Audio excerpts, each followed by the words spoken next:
Bismillahirrahmanirrahim. Assalamualaikum warahmatullahi wabarakatuh. Alhamdulillah wa syukurillah wala haula wala quwata illa billah.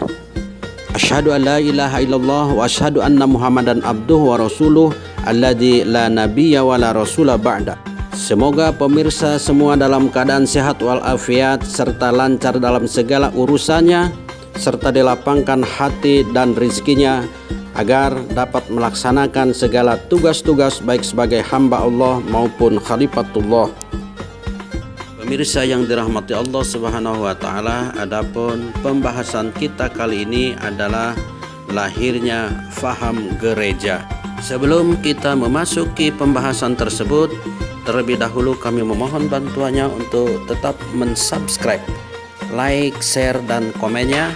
Jangan lupa untuk tetap menyalakan tombol loncengnya agar tidak ketinggalan bahasan dan update dari channel peradaban ini.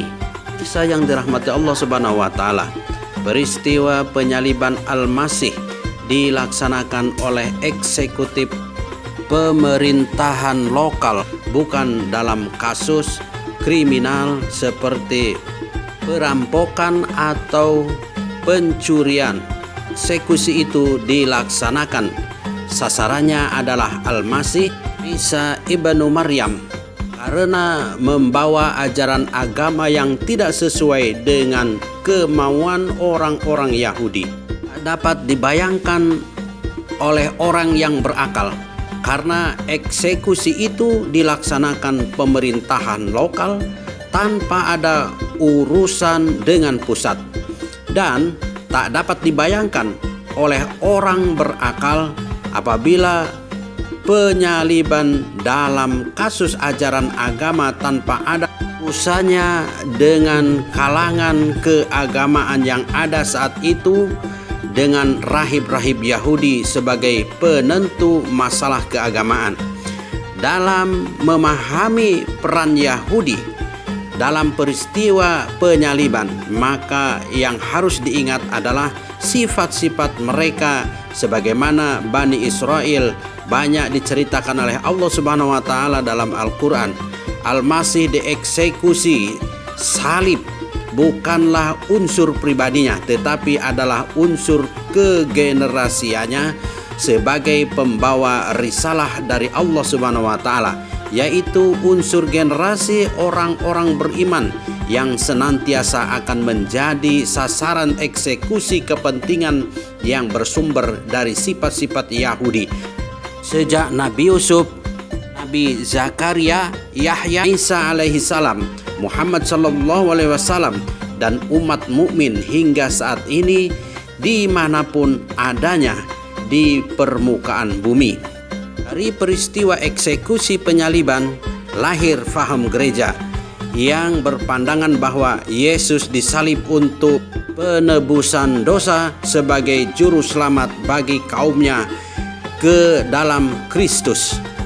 Pengikut ajaran yang berbasis pada faham gereja disebut sebagai orang-orang sesat atau ad-dhalin, seperti yang difirmankan Allah dalam surat Al-Fatihah, karena keterbatasan daya taunya akan sifat-sifat konspiratorisnya Yahudi.